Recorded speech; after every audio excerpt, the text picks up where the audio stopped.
할렐루야. 오늘은 교사주일입니다. 그래서 우리 교사님들이 참 애쓰고 수고하는 것을 우리가 좀 더 알자, 그런 의미에도 있고, 또 하나님께서 우리 교사들 이렇게 세워주셨는데 그 후손들이 이 교사들 통해서 놀라운 은혜가 나타나는 걸 우리가 또 목격하기도 합니다. 세상에서도 선생님들 존중이 여기고 이날을 통해서 격려하고 또 위로하고 이렇게 하는데, 교회에서는 더더욱 그렇게 해야 되는데도 불구하고 그렇게 하지 못하는 부분들이 참 많은 것 같아요. 우리 교사들이 정말 수고하거든요. 평일날에 모든 사회생활 하면서도 늘 마음은 또 아이들에게 가 있고 또 청소년들에게 가 있고 그런 모습입니다.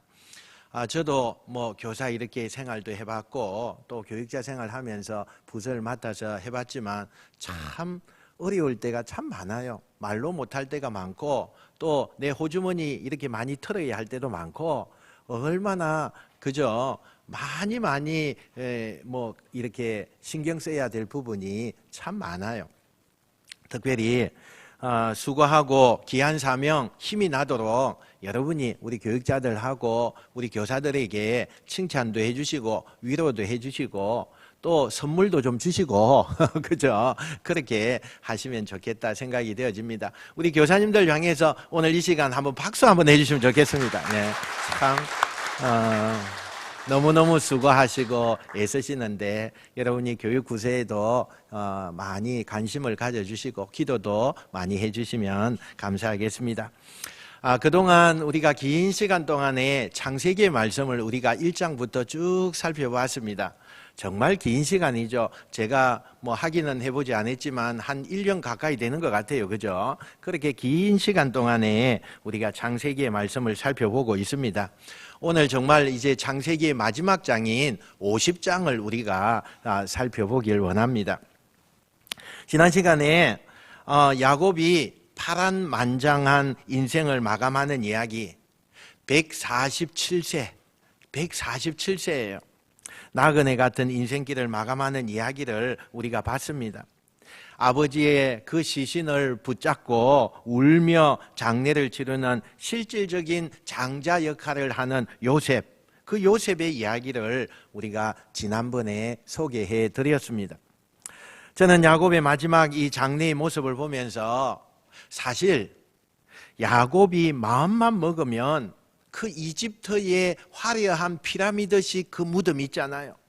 굉장히 화려하고 그 다음에 보기에도 정말 준엄한 그런 피라미드 같은 그런 곳에 묻힐 수 있었어요.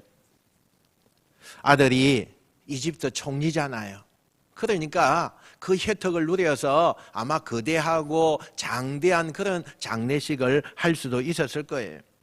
그런데 그 피라미드 같은 화려한 무덤이 아닌 막벨라 굴, 가나안 땅에 할아버지, 아버지 다 묻혀 있는 그 정말 초라하고 조그마한 굴 하나 있는 그곳에 나를 장례해다오, 그렇게 말씀하는 것을 보게 돼요.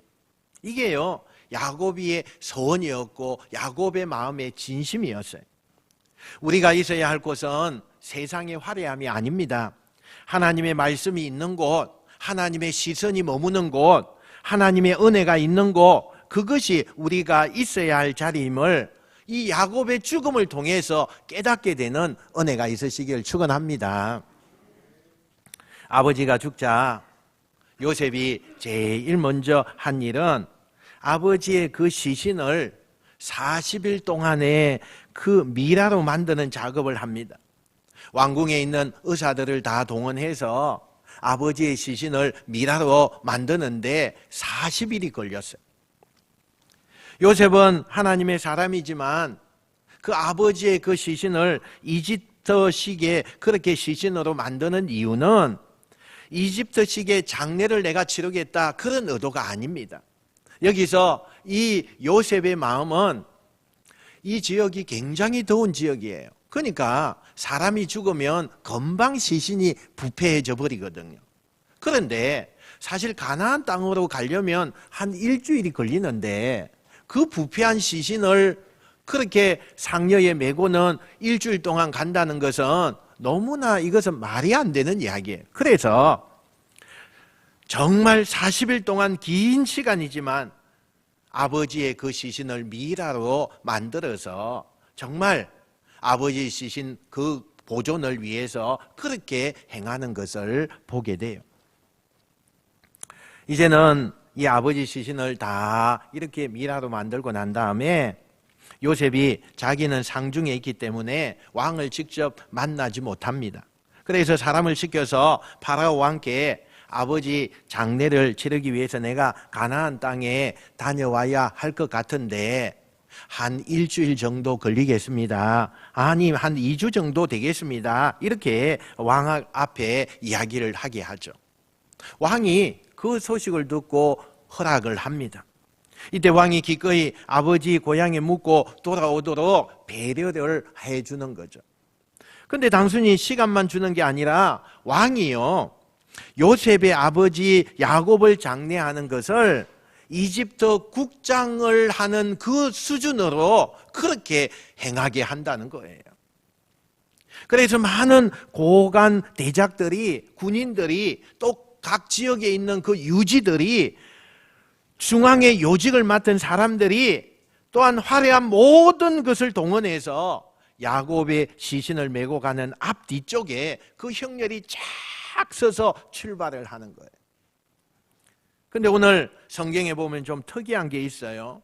요셉이 맨 앞에 서서 이제 장자 역할을 하면서 아버지 시신을 메고 가는데 그 화려한 장례길을 인도해 가는 거잖아요. 그런데 가나안 땅으로 가는 코스가 두 가지가 있습니다. 그냥 우리가 알고 있는 평범한 지름길, 그게 하나 있고요. 오늘 성경에는 그 지름길을 선택하지 않고 광야길로 옆으로 이렇게 나가서 광야길로 해서 쭉 돌아가는 그 길이 있어요. 그 길로 갔다고 말씀을 해요. 여러분, 사실 지금 아버지의 시신을 메고 이 조문 행렬이 가는데 긴 행렬이에요.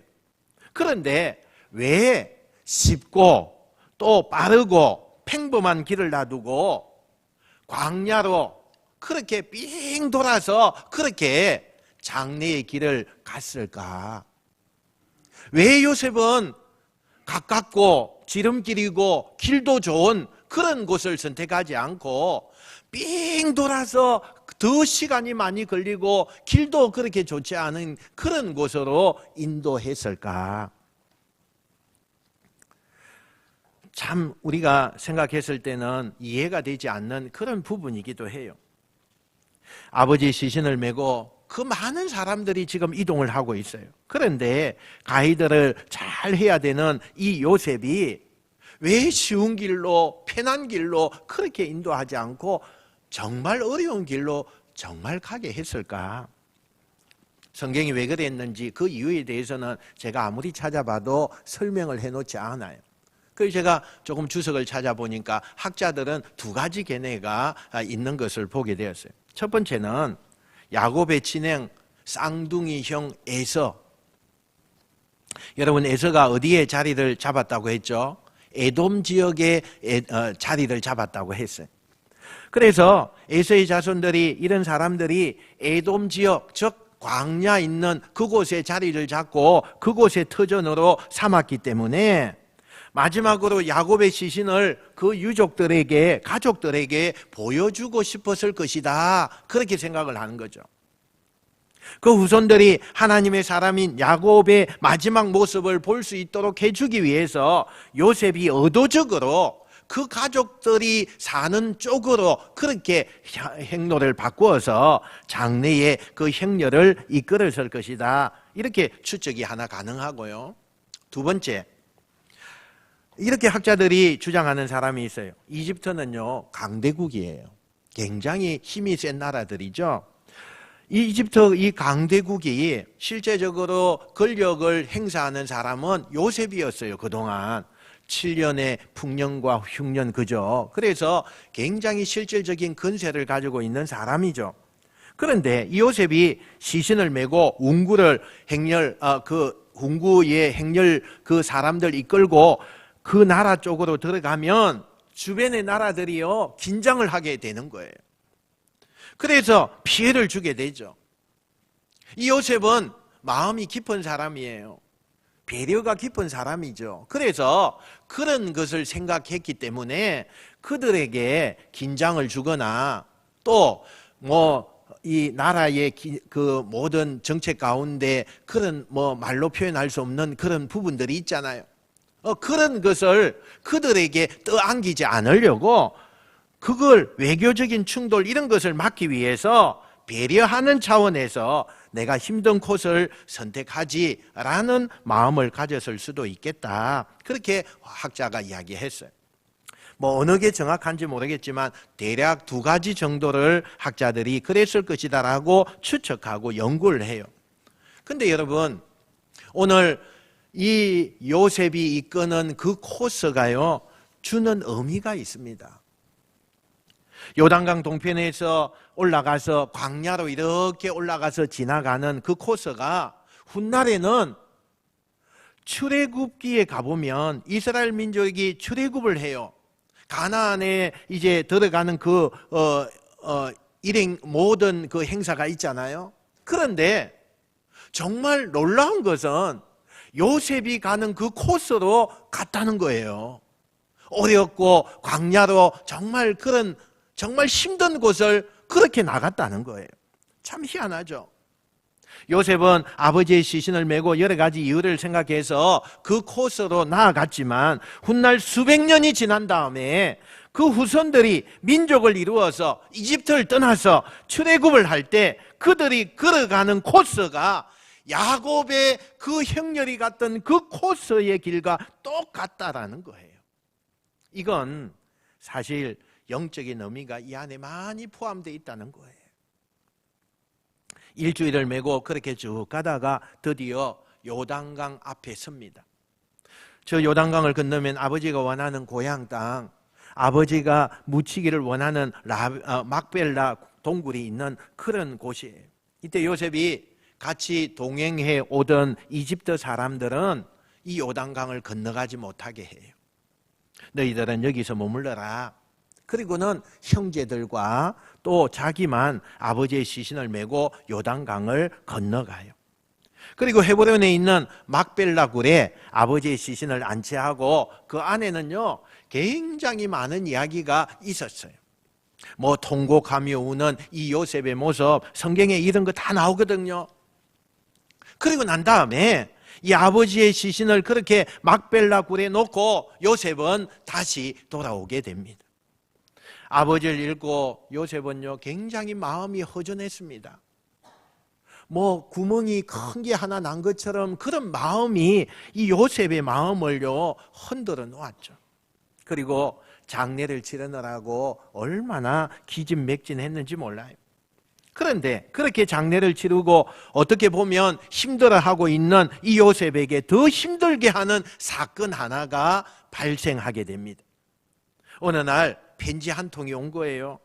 그런데 그 편지의 내용이 뭐냐? 자기 형들이 보낸 거예요. 그 내용이 이런 겁니다. 창세기 50장 17절 상반절에 보니까 우리 같이 한번 읽어볼까요? 시작.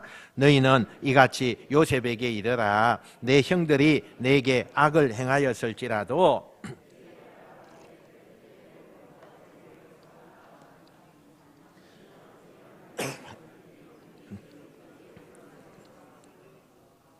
아멘.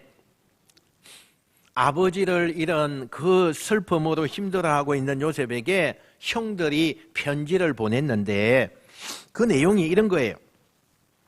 아버지가 살아생전에 우리를 용서하라고 하지 않았느냐. 그러니 아버지 말씀대로 우리를 용서해달라. 이게 무슨 얘기냐 하면 형제들이 요셉과 함께 아버지 야곱을 고센 땅에 묻고 돌아오는 내내 자기들끼리 소곤소곤 수근수근 그렇게 얘기가 있었어요. 뭘 수근거렸느냐? 아버지가 살아계셨을 때는 요셉이 지난날 자신들이 요셉에게 한 일을 아버지가 살아있으니까 용서하는 척 했을 거야. 이제는 아버지가 돌아가시고 나면 자기한테 했던 그 못된 짓의 그 대가를 치르게 할지도 몰라. 이런 불안감이 그 형제들에게 마음에 나타났다는 거예요. 그러니까 지금 둘 다 고민을 하는 거예요. 요셉은 아버지를 잃고 인간적으로 고민을 하고 있는데, 다른 형제들은 뭘 고민해요? 요셉이 혹시 이제 아버지가 돌아가셨으니까 옛날 그 일을 다시 막 생각을 해서 우리를 용서하지 않고 우리에게 아마 가혹한 그런 행위를 할 거다, 이런 고민을 했다는 거예요. 그 옛날 저 도단에서 17살 때 우리가 그렇게 못되게 하고 죽이려고 하고 이집트의 종이로 팔았을 때 그때를 어떻게 잊겠어? 그 충격적인 일을 어떻게 잊겠느냐는 거예요. 우리가 그런 잘못을 했는데 그걸 어떻게 말 한마디로 용서하겠다 이렇게 끝날 수가 있겠어? 아버지가 살아계실 때는 아버지 때문에 용서하는 척 했겠지만, 아버지가 돌아가시고 나면 그때는 그 죄를 우리에게 이야기할 거야. 이런 두려움이 형제들에게 있었던 거예요. 그래서 장례를 치르자마자 형제들이 용서를 구하는 편지를 요셉에게 보낸 거예요. 여러분, 이 편지를 받은 요셉의 마음이 어땠을까요? 우리는 지금 창세기에서 쭉 본 것처럼 요셉은요, 하는 일마다 말하는 그 말마다 진심이에요. 정말 진심이죠. 이미 지나간 과거는 과거고 그 아픔은 아픔이지, 나에게 굉장히 고통스럽고 괴로운 시간이었지만 그것 때문에 하나님이 나를 이집트의 총리를 만드신 거고, 그래서 우리 가족과 민족을 구원하는 일을 하나님이 하신 일이니 나는 내가 고생하는 것으로 족하다. 지난 과거는 과거일 뿐이다. 진심으로 그는 다 형들을 용서했어요. 그러니까 나는 완전히 화해했다고 생각한 거예요. 그런데 상대인 형들은 아니었다는 거예요. 여러분, 우리가 살면서 때때로요, 우리들이 신앙생활 하면서 하나님 앞에 은혜 속에 살고 있으면서도 은혜를 의심할 때가 있어요. 하나님은 분명히 우리를 용서하시고 지난 과거의 잘못된 죄악들 하나님이 다 용서해 주셨다고 하는데 우리는 그걸 의심해요. 하나님이 또 이걸 가지고 우리에게 책망하시지 않느냐? 여전히 하나님 앞에 용서받는 것을 믿지 못하고 불안해하는 이 형들의 모습을 우리의 신앙인들 모습 속에서 가지고 있지는 않느냐, 이거예요. 우리를 용서하시고 우리를 무한히 사랑하시는 자비 하나님을 믿지 못해서 불안해하는 우리들, 하나님은 우리가 불안해하면서 살길 원하지 않아요. 우리가 근심하고 염려하고 스트레스 받는 걸 하나님은 원하시지 않아요. 하나님의 사랑은 하늘을 두루마리 삼고 바다를 먹물 삼아도 다 기록할 수 없을 만큼 우리의 가슴과 생각과 머리의 생각과 다른 너무나 큰 사랑을 우리에게 베풀어 주셨다는 거예요. 우리는 정말 하나님의 그 사랑을 생각할 때마다 여러분 염려하지 마십시오. 두려워하지 마십시오. 여러분은 하나님의 그 사랑 가운데서 은혜가 임하게 되고 평안이 임하게 된다는 이 사실을 믿고 나가는 여러분 되시길 축원합니다. 그러니까 요셉은 정말 마음이 힘들었을 거예요. 나는 형님들에게 모든 걸 다 용서했어요. 어떤 큰 거라도 모든 걸 다 잊고 다 용서를 했던 거예요. 그런데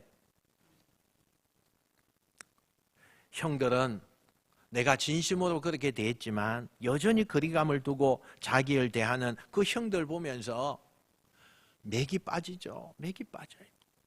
나는 진심을 지난 17년 동안에 보여줬는데 그걸 믿지 않는 그 형들에 대한 실망감, 배신감. 여러분, 요셉은요 참 외로웠던 것 같아요. 많이 외로웠을 거예요. 늘 혼자예요. 그래서 그 편지를 받고 오늘 성경에 보면 요셉이 편지를 전하러 온 그 사람들을 그냥 돌려보낸 다음에 한참 동안 울어요. 이게 리더의 외로움이에요. 남들이 볼 때는 총리요, 화려한 사람이요, 외롭고 정말 성공한 사람이요, 인기와 부와 명예가 끊임없이 있는 그런 사람으로 보여요. 그러나 철저히 개인적으로 가서 보면 정말 외롭고 고독하고, 참 이런 사람이 리더의 실존이거든요. 많이 눈에 보이는 것, 그거 있는 것 같지만 돌아서면 아무것도 없어요. 그래서 한참을 요셉이 웁니다. 편지를 보냈는데 자기들이 원하는 답을 받지 못하는 그 형들은 지금부터 이제는 불안하기 시작한 거예요. 그래서 직접 요셉을 찾아갑니다. 그리고 납작 엎드리지요. 동생님, 아니 총리님, 저희를 종으로 삼아도 좋으니 제발 저희 목숨만 살려주십시오. 요셉의 의도와는 다른 이상한 방법으로 형제들과의 관계가 꼬이기 시작하는 거예요. 그러면서 형들이 벌벌벌 떨면서 우는 거예요. 제발 우리를 종으로 삼아도 좋으니 우리의 죄를 용서해 주십시오. 그리고 동생 앞에 엎드려서 눈물로 호소를 합니다. 저는 이 형들이 제일 잘한 일이 이 장면이라고 생각을 해요. 동생 앞에 가서 납작 엎드렸다는 거예요. 납작 엎드렸어요.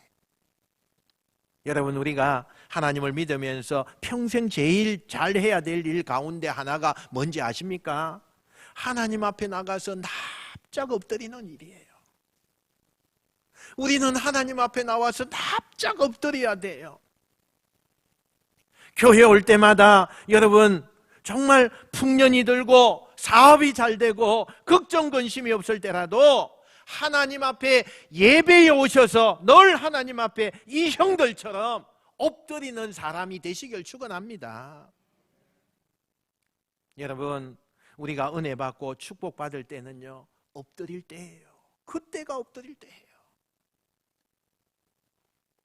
하나님 앞에 엎드려서 하나님, 내가 죄인임을 고백하고, 하나님 나를 사랑해 주심을 감사하고 하나님이 나의 모든 주인 되심을 인정하는 그 엎드림의 그 시간이 우리 인생의 가장 행복했던 시간이고, 그때가 우리를 하나님이 부흥하게 만드는 그런 시간인 거예요.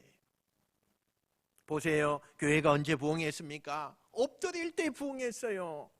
기독교가 언제 존재감을 드러냈습니까? 엎드릴 때였어요. 천막 치고 초가 삼간에서 예배드리고 들판에서 예배드리며 그저 하나님 한 분을 향하여 엎드려 통곡하고 울부짖고 기도하고 찬송할 때, 그때 하나님은 우리의 존재감을 우리에게 보여주신 거예요. 화려한 건물, 대단한 교회, 자신의 인기, 자신의 그 존재감 세상 사람들 앞에 드러낼 때에 하나님은 우리를 기뻐하지 않습니다. 작은 종이 되고 작은 죄인이 되어서 하나님 앞에 엎드릴 때, 그때 하나님은 우리들을 가장 기뻐하셔요.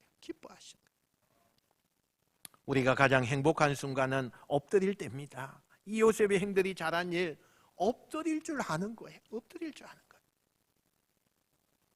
저는 오늘 하나님 우리에게 주시고 바라시는 메시지가 이거라고 생각해요. 지금 우리가 하나님 앞에 엎드리기를 원하시는 거예요. 어려울수록, 아니 좋은 일이 많을수록 우리는 하나님 앞에 엎드려야 돼요. 그 형들 바라보면서 요셉은 많은 생각이 들었을 거예요. 자기를 진정한 가족으로 보지 않는 형들, 내가 진심을 다해서 사랑해 준 만큼 진심이 통하지 않는 그 상대를 보면서 안 되는구나, 안 되는 인간들은 안 되는구나, 이런 실망감을 가질 수 있는 상황들. 그런데 이때 요셉이 형들에게 놀라운 모습을 보여주지요. 19절 20절 말씀 우리 같이 한번 읽어보겠습니다. 19절 20절 시작. 요셉이 그들에게 이르되 두려워하지 마소서, 내가 하나님을 대신하리이까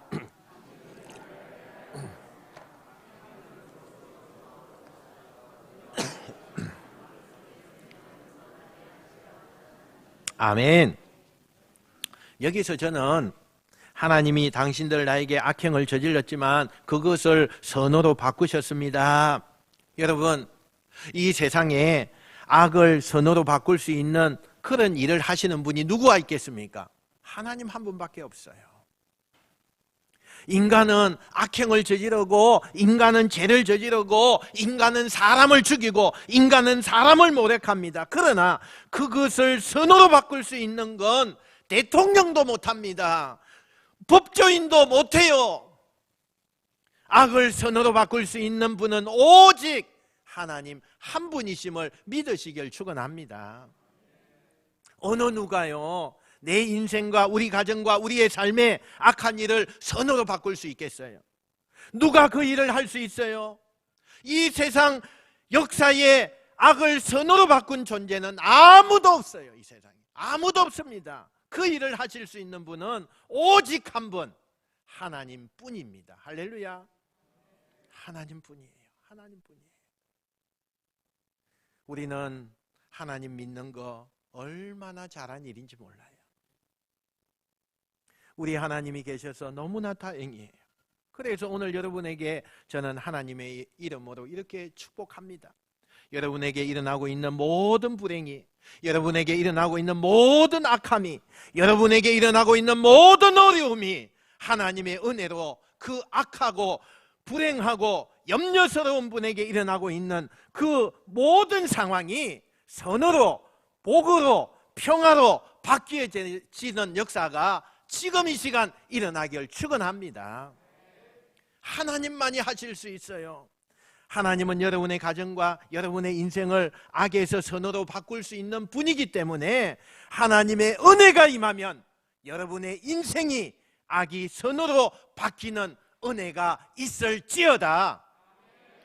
그런 은혜를 여러분 받으시길 축원합니다. 요셉은 고백하잖아요. 하나님이 그것을 선으로 바꾸셨다. 형들을 품어주기로 했어요. 왜? 형들이 좋아서가 아니에요. 인간적인 마음으로 섭섭하고 용서가 안 돼요. 그런데 하나님이 감동을 주시는 거예요. 내 시선으로 형들이 실망스럽고 내 눈으로 보기에는 형들이 용서가 안 되지만 하나님의 시선으로 내가 보니까 그 형들이 불쌍한 거예요. 하나님의 시선으로 내가 보니까 그 형들을 품을 수밖에 없는 거예요. 인간의 마음으로는 도저히 함께 할 수 없는 그런 사람들이에요. 그 사람을 하나님의 시선으로 보니까 그들도 사랑받아야 되고 그들도 용서받아야 되는 하나님의 백성이더라는 거예요. 우리는 크고 작은 실망감으로 나를 힘들게 하는 사람들이 얼마나 많아요. 정말 많잖아요. 믿었던 가족이, 신뢰했던 동료가요, 또 아니 성도가요, 나를 배신하고 나를 모함하고, 그래서 사람에 대한 신뢰가 무너져서 그 아픔으로 몸부림치는 그런 인생을 사는 분들이 지금도 많잖아요. 사람은 절대 믿지 않겠다. 사람에게 실망하고 사람에게 상처받고 사람에게 분노가 치밀러 올라올 때 여러분, 우리가 뭘 해야 되느냐는 거예요. 내 시선으로 그 사람을 보면 용서가 안 돼요. 마주할 수가 없어요. 그러나 하나님의 시선으로 보셔야 돼. 내 힘으로 억지로 사랑할 수 없는 그 사람, 하나님의 시선으로 보면 그 사람 안을 수 있어요. 안을 수 있어요. 요셉은 눈물로 형들 다시 한번 품어주잖아요. 그래서 이제 요셉의 보호 아래 그 야곱의 아들들, 다른 형제들은 고센 땅에서 더욱더 번성합니다. 그리고 이제 성경이 오늘 창세기의 막바지로 막 가는 거예요. 세월이 계속 흘러서 요셉의 형제들이 하나 둘씩 세상을 떠나기 시작해요. 그리고 요셉도 관직에서 은퇴를 하고 110세가 됩니다. 요셉은 모든 이집트 사람들에게 존경의 대상이었어요. 이미 과거에 총리가 되어서 7년 동안 풍년과 7년 동안 흉년을 거쳐서 나라가 완전히 새롭게 세워졌어요. 도탄에 빠진 백성들, 그 백성들 다 수습했어요. 그리고 정말 기가 막힌 정책을 가지고 가장 부흥하는 때가 그 어려운 시기 때였어요. 이집트 문화와 문명을 그 시기 때에 다 만들어 놓았기 때문에 이집트 모든 국민들은 110살이 된 이 요셉을 간직해서 물러나지만 가장 존경하고 있었어요. 그러나 여러분, 한 가지 기억해야 될 것은 아무리 세상 사람들이 존경하고 위대하다고 칭송하다 할지라도 세월은 이길 수가 없는 거예요. 요셉이 그렇게 존경받고 대단한 사람이었지만 그도 인간의 한계를 극복할 수가 없었어요. 늘 청년 같았던 이 요셉, 그 요셉도 세월의 무게를 이기지 못하고 중병에 걸리게 돼요. 그리고 아버지가 그 옛날 병상에서 내 생명 얼마 남지 않았다 직감하는 것처럼 요셉도 내 생명이 얼마 남지 않음을 직감하게 돼요. 그래서 유언을 남기기 위해서 므낫세와 에브라임 아들들, 가족들, 그리고 남아있는 자기 형제들 다 불러서 작별 인사와 유언을 남기게 되죠. 그런데 이 장면에서 눈을 감기 직전에 요셉의 마음을 무겁게 하는 또 형제들의 고백이 나타나요.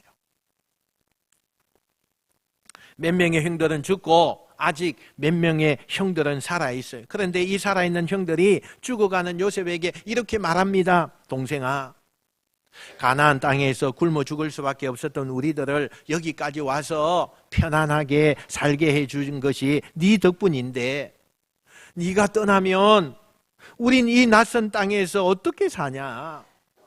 너 없으면 우리는 어떻게 이 낯선 이방 땅에서 견뎌내냐? 제발 떠나지 말아라. 여러분, 이 말은요, 요셉에 대한 고마움보다 요셉이 없는 이 땅에서 자신들의 존재가 어떻게 될까에 대한 미래에 대한 고민과 걱정이 되는 거예요. 혹시 요셉이 죽고 나면 이방 땅에서 자기들 쫓아내는 것은 아닐까? 그런 걱정을 지금 하고 있는 거예요. 이때 요셉이 그렇게 울고 있는 형제들에게, 가족들에게 뭐라고 얘기를 하느냐? 우리 24절 봅시다. 24절. 시작. 요셉이 그의 형제들에게 이르되 나는 죽을 것이나 하나님이 당신들 돌보시고 당신들을 이 땅에서 인도하여 내사 아브라함과 이삭과 야곱에게 맹세하신 땅에 이르게 하시리라 하고. 아멘. 무슨 얘기예요? 형님들, 저는 하나님이 한번 약속하신 것은 영원히 그렇게 될 줄 믿습니다. 그 이야기를 지금 하는 거죠. 아브라함과 이삭과 야곱에게 주신 그 약속, 이 땅을 너희에게 줄 것이고 너희로 하여금 큰 민족을 이루게 할 것이다. 하나님이 우리에게 그렇게 약속하지 않으셨습니까? 나는 그 약속 믿습니다. 그러니 형님들 걱정하지 마십시오. 그 얘기예요. 왕에게 약속받으셨니 걱정하지 마십시오. 그것이 아니라 내가 믿는 하나님이 약속하셨으니 난 그 약속 믿기 때문에 그 약속에 근거해서 걱정하지 마십시오라고 지금 말하고 있는 거예요. 그리고는 언젠가 우리 민족이, 우리 후손들이 가나안 땅으로 돌아갈 때 내 유고를 함께 가지고 가려고 그렇게 부탁을 하고 110살에 요셉이 세상을 떠나는 거예요. 요셉이 말한 대로 요셉이 죽고 난 다음에 그 이집트 땅에 요셉의 후손들은요, 아무 일이 일어나지 않아요. 누구도 요셉의 후손들 간섭하거나 쫓아내지 않아요. 뭐 때문에 그렇죠? 하나님의 약속 때문에. 하나님의 약속 때문에. 사랑하는 성도 여러분, 우리의 미래가 나아질 수 있을까? 희망이 있을까? 저는 감히 여러분에게 이렇게 말씀드립니다. 나아질 수 있으니 희망을 가지십시오. 여러분, 무슨 근거로 제가 이렇게 이야기합니까? 마태복음 28장 20절에 보니까 내가 세상 끝날까지 너희와 항상 함께 있으리라. 할렐루야. 사도행전 16장 31절에 주 예수를 믿어라. 그리하면 너와 내 집이 구원을 얻으리라. 할렐루야. 데살로니가 후서 3장 3절에 주는 미쁘사 너희를 굳게 하시고 악한 자에게서 지켜주실 것임이라. 할렐루야. 여러분, 우리가 창세기에서 쭉 본 것처럼 하나님이 약속하면 그 약속은 이루어지는 것입니다. 그 약속은 반드시 지키시는 분이 하나님이십니다. 할렐루야. 그래서 하나님을 우리는 신실하신 분이라고 말하는 거예요. 아무리 사소한 약속이고 그 약속을 들은 사람은 잊어버린다 할지라도 그 약속을 말한 하나님은 절대로 그걸 잊지 않고 반드시 지키시는 분입니다. 할렐루야! 성경에는요, 하나님이 우리에게 약속하셨어요. 이 세상에 무슨 일을 일어나도 나는 너희를 고아처럼 버려두지 않을 것이다. 그 약속 믿으십니까? 그 약속 믿으셔야 돼요. 그 약속 여러분에게 하신 약속이에요. 여러분의 자녀에게 하신 약속이에요. 울고 있는 여러분에게 하신 하나님의 약속입니다. 그 약속 믿는다면 우리는 감히 세상 사람들이 희망을 얘기하지 못할 때 나는 희망을 말할 수 있어요. 그렇게 이야기할 수 있는 거예요. 그러나 여러분, 오늘의 어려운 현실을 바라보면서 푸념하고 걱정하는 마음 이제 떨쳐버리세요.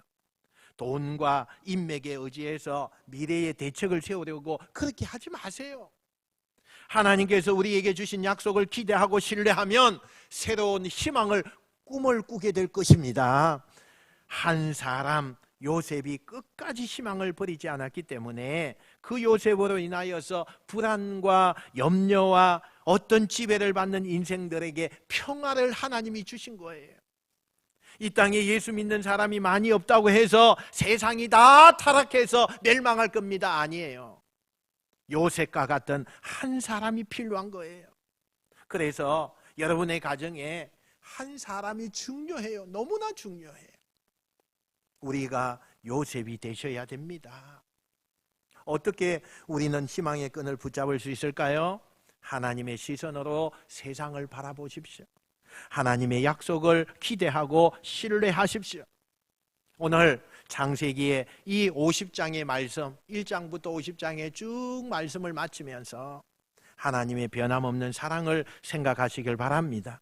이 시대에 하나님이 찾으시는 한 사람, 요셉과 같은 그 한 사람, 여러분이 되시기를 주님의 이름으로 축원드립니다. 축원드립니다. 기도하겠습니다.